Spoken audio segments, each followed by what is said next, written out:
I am Carmelita. I am 46. I'm Amy. I'm 48. I'm Leah. I'm 47. I'm Katie, and I'm 44. I'm Heather. I'm 46.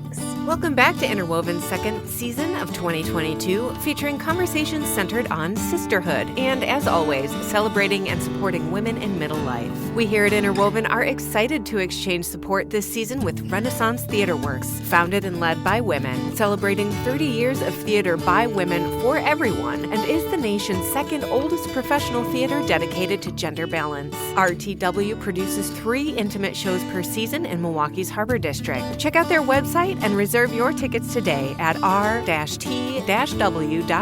and find them on social media. We're sharing something else special with you today by playing an episode from one of our favorite local podcasters and Interwoven Season 1 guest, Carmelita-tiu, also known as Kat. Kat hosts the podcast Know Them, Be Them, Raise Them, which focuses on women raising girls. We loved her interview with Jessica Speer as they talk about grappling with girl friendships from an early age, and hope you love it as much as we do. Find a link to Kat's podcast in this episode's description. Remember to hit subscribe so you can keep coming back, and to visit our website so that you can sign up for our newsletter and access all of our resources. Find us at interwoven.com. That's interwovxn.com. A huge thank you to Colleen Webb for providing this season's music.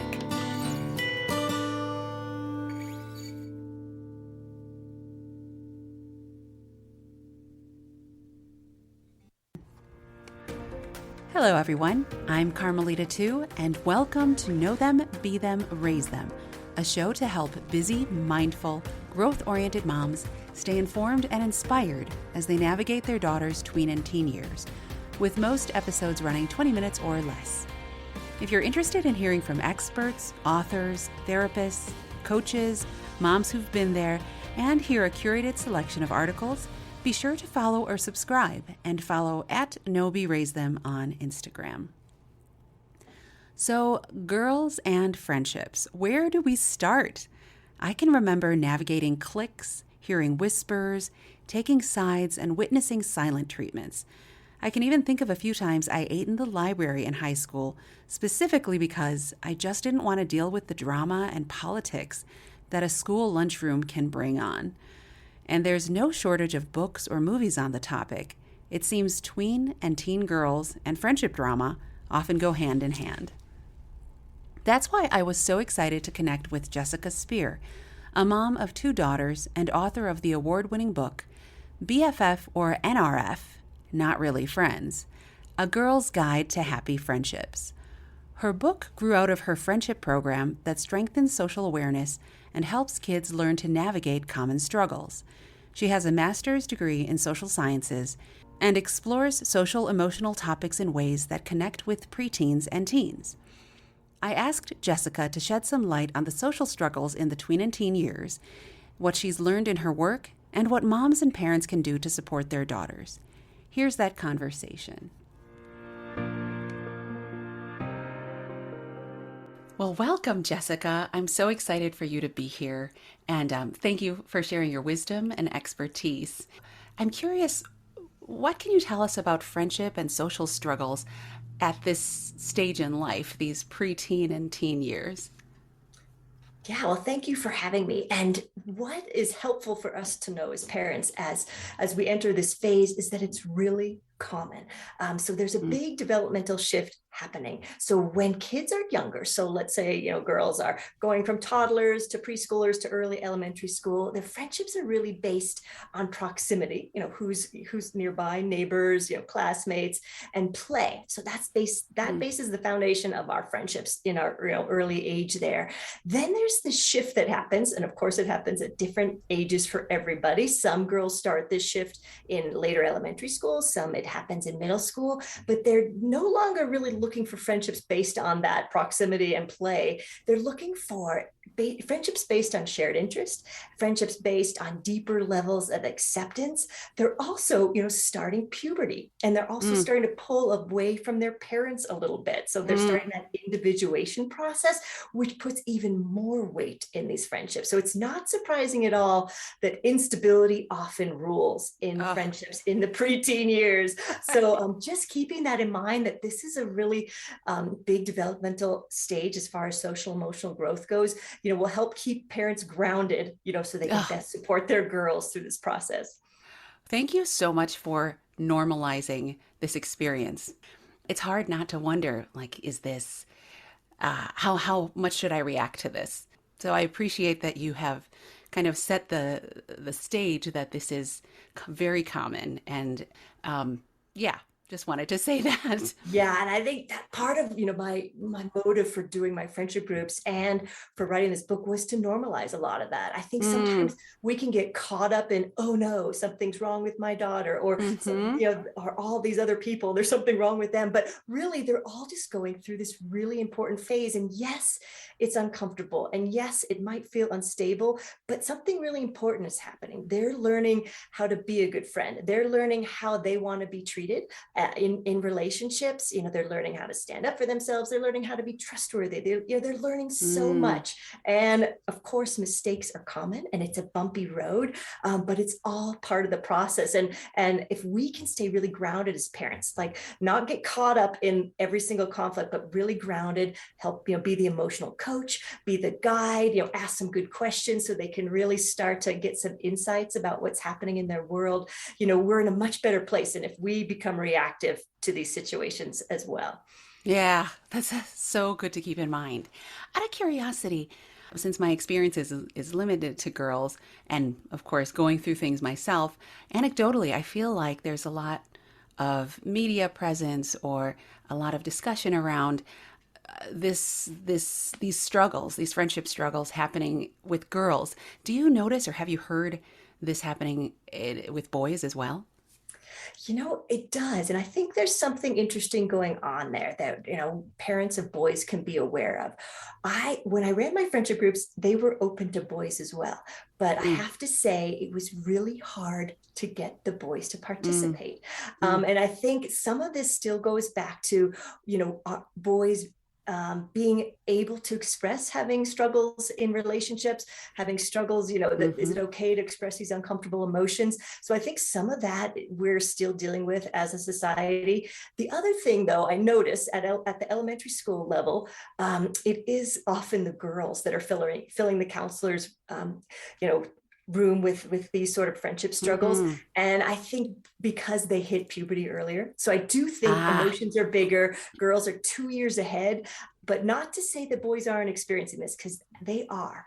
They're experiencing it too. I just don't know if it's as socially acceptable for them to really participate in things like this, which is, that kind of breaks my heart, because the boys that did participate, it was so valuable for them, to kind of get the tools and the skills to learn how to navigate this. That was just a little bit of a mind-blowing moment for me.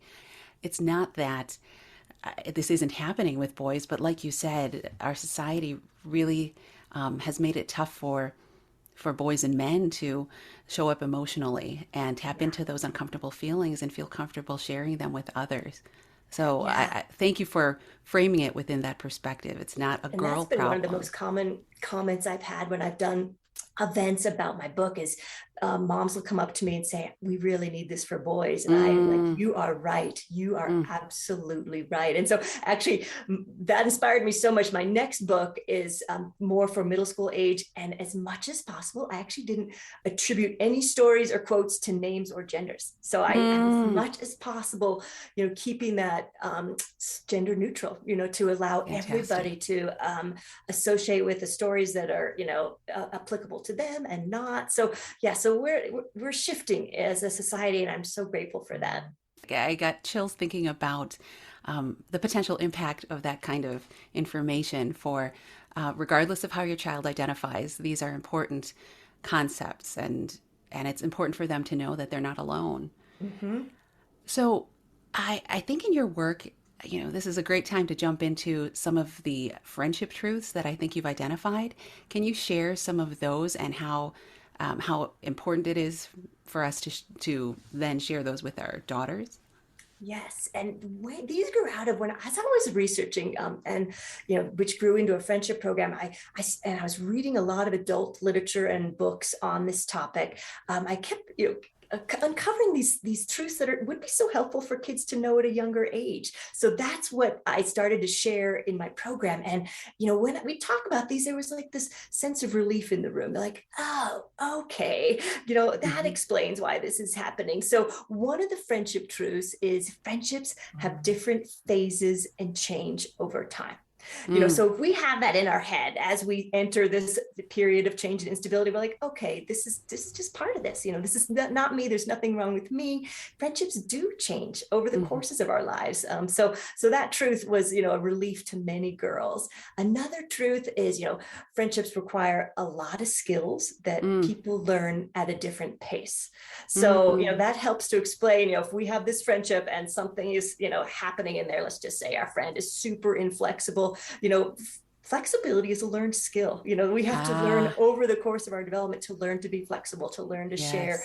So it doesn't mean that our daughter has to stay in that friendship, but she might see that, this is a friendship that doesn't feel right because it maybe is lacking this skill, and those skills take time to develop. So, helping insert a growth mindset into friendships. Sure. It's funny. As a mom, I can see how we try to insert a growth mindset into their academic settings or maybe their activities, but not necessarily in a personal relational setting. So I think it's a great reminder that concept of adaptability and constantly learning applies to friendships as well. That's really neat. And so I think knowing these truths and knowing what you know about teen friendships, tween friendships, what are the ways you think that moms can best show up for our kids? How can we help them? It sounds like these friendship truths and instilling them in our kids is important. Are there other things that you'd kind of recommend or suggest? Yes. And the first one is, and I don't know if any of your listeners, read anything by Brene Brown, but I just love her work. And she uses this phrase called secondary trauma in parenting. And sometimes when we see our kids going through a struggle, it might trigger a struggle that we had. And it puts us almost into that reactive mode. We do not want our kids to experience that because we remember experiencing that and it was really uncomfortable. So really watching for that, so when our daughters are struggling, it can really trigger some stuff in us as parents. So watching secondary trauma. Wow, that's good. Staying out of that reactive mode. So, if we notice, we're getting super emotionally involved in between, our daughter's having a conflict with a friend and we can't sleep at night and we are, constantly thinking about this, it's time to take a step back, take care of ourselves and separate our reactions from what our daughter's experiencing, because it is different. It might look and feel the same, but she's a different person. She's going to have a different journey. So really grounding ourselves, because when we are grounded, we can best be there for our girls. What happens, in the early teen years, if we've been really reactive to a lot of their social struggles, they're going to stop coming to us because, they realize, hey, when I talk to my mom about this, she totally goes on her own roller coaster ride and she freaks out. So I'm not going to talk to her anymore. So, just really staying grounded so that we can, be this grounded force, help our girls, really talk through these situations, help them navigate their emotions, help them think about their options, but really helping them build the skills and the confidence to know that they can navigate these things. It takes practice, but they will get the skills to learn how to navigate, tricky, relationships and scenarios. One thing parents can do is just keep having conversations about, hey, what do you really love about this friendship? Or, just noticing those skills that they're looking for. In my programs, we did a lot of, just fun activities like quizzes. What are you looking for in friendships? Or what do I bring to friendships? So they start to see all these qualities that go into friendship. There's healthy communication, there's trustworthiness, there's, managing jealousy. So there is a lot. So I can see why parents can almost be befuddled, like, where do I even start with this? Because there's so much to it, and that's where there's a lot of this learning over time, because there's a lot to it. And we all, come to the table with strengths and weaknesses. So I think having an ongoing conversation, if you can find some tools, that's one thing I wanted to be sure to include in my book, is there's lots of quizzes. I still love quizzes, especially if it's so quizzes about self-awareness, just fun, stuff like that. So which puppy are you? Which, I know. Exactly. I love that. We learned from that. We learned like, absolutely. Actually, I'm more of an introvert, and so it might shift what I'm looking for in friendship. So, this is a big phase of that self-awareness and, and internal and external awareness, and navigating both those at the same time. I can already feel a sense of calmness after talking with you for 15, 20 minutes. Being reminded that this is normal is so wonderful, both for, I think, our daughters to know and for us. And then to hear that some of these concepts like trustworthiness and reliability, etc., that those are things that as adults we know already. We've kind of lived into the truth of why those things are important in friendship. And so it just takes a little time. Like, I feel like, I just need to sit back, give it some space, identify what those are, and have those conversations. I'm wanting more now to identify those important qualities and make sure that my daughters know of them, and help them practice, help them talk through situations, but then let them figure it out as best they can. Yes. And I think it's really easy for us as parents to start to label kids. Like, one of my least favorite labels is mean girl, because I'm like, wait, guys don't have an equivalent to that. So I just hate that term. So, another insight for parents, as much as possible, avoid labels. So kids are going to have some unsavory behaviors. Yes. And we're going to see that, but let's not label any of them, our own kids or the others, in any way, because they're going to be different people by the time they get out of high school. And it's been fun to watch that, to see those changes. So, by us trying not to label and put people in boxes, if our kids don't see us doing that, they might not do that either. So staying open to changes in people, staying open to growth. And again, that doesn't mean we have to be friends with them. If it's not a good fit at that time, that is okay. That's a really great thing for girls to acknowledge, because sometimes we're people pleasers and we have to be friends with everybody, but sometimes it's just not a good time, for us to be in this relationship. And so as parents, acknowledging that too, that's okay. That is another great point. The whole idea of not being friends with everyone, not being liked by everyone is not something I grew up with. I feel like that was the kind of the expectation. So I that's empowering for our daughters to know that. And it's a good reminder to share that with them, that people won't always fit, and it's okay. And it doesn't mean that they'll forever not be someone that you want to deal with. But if you're not besties, if you aren't finding that someone in your class that really resonates with you, it doesn't mean there's something wrong with you. It doesn't mean there's something wrong with them. Yes. And what's especially tricky now with, phones is, kids see immediately when they're not invited to something. So another phrase I'd be sure to talk to with my girls is, we're not always invited. And yes, it hurts when we see something, a group that we feel like we should probably be there because we're friends with them and we're not, but letting them know we're not always invited to things. Maybe there's more to that story that we don't know. So avoiding jumping to conclusions, it's a tricky time. I think now is especially tricky with, the whole technology thing where kids are connected 24/7 in some cases, but parents can just, again, be that grounding force. Not everybody's going to like us. We're not always going to be included. We can't be friends with everybody. We just do the best we can to be the type of friend we'd like to have. I love that. I think this is a great point to kind of invite you to share a personal affirmation or quote that kind of inspires you and might be helpful to our listeners. Yeah, and one of my favorites, and this was really meaningful to my girls, and then it kind of just became a mantra, for me to talk to kids about, because I feel like everybody can almost relate to this, is something I would say to my girls, and they really took it to heart, is, when we're in a tough situation, don't cower, don't puff up, just stand your ground. And so for my girls who tend to be more introverted and shy, for them, the don't cower was really powerful to them. That they need to stand their ground in these situations. And then, for girls in my groups that were kind of the maybe they're the bulldozer type, where they just, they kind of connected with the don't puff up, Right. so it's something, that can help girls know, to stand their ground, that they don't have to cower. They don't have to puff up.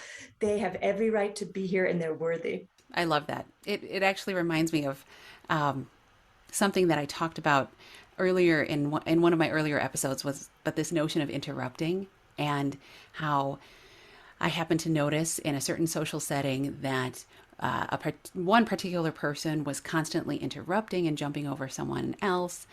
It almost seemed like there was a fear of interrupting back, and a fear of upsetting the person that was doing all the interrupting. Yeah. So I love that reminder that you don't have to bite back, but you also don't have to keep getting bitten and feel like that's okay. Like, you have every right to stand your ground and show up the way you want to. It's just a wonderful reminder of the messaging that our daughters should hear on the regular. Yeah, we still have that one on our bulletin board.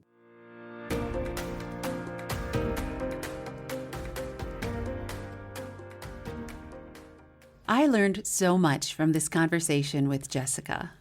If you're interested in learning more about Jessica's book, or are curious about social emotional development, friendship, and parenting topics, visit her website, jessicaspeer.com. That's Jessica, SPEER.com. There you can sign up for a free monthly e-newsletter, and new subscribers will get a PDF of the Friendship Pyramid from the BFF-or-nrf book, as well as social emotional resources. These links are in the show notes as well, so feel free to click there. Thanks for joining today. We are all making choices with our time, and I am humbled that you're spending time listening to this show. If you're on Instagram, again, follow @NoBeRaiseThem for quotes and reminders to keep you grounded, informed, and inspired. And if you liked this episode, remember to subscribe, share it with a friend, and leave a review on Apple Podcasts and Spotify. Spotify now has a rating system, which is awesome. Again, I'm grateful for you and applaud you for listening. And here's to strong women. May we know them, may we be them, and may we raise them. Thanks for joining us today. We invite you to hit subscribe and to keep coming back each week for a new empowering conversation between sisters. We look forward to seeing you at our website, where you'll find our newsletter and other amazing resources. Visit interwoven.com, that's INTERWOVXN.com, to sign up today. This show's copyright is October of 2022. We want to thank our sponsors and affiliates, as well as our producers, Teresa Kopak, Rebecca Jankowski, and Jen Gilmore of Soundfort Studios. All original music was created and performed by Colleen Webb.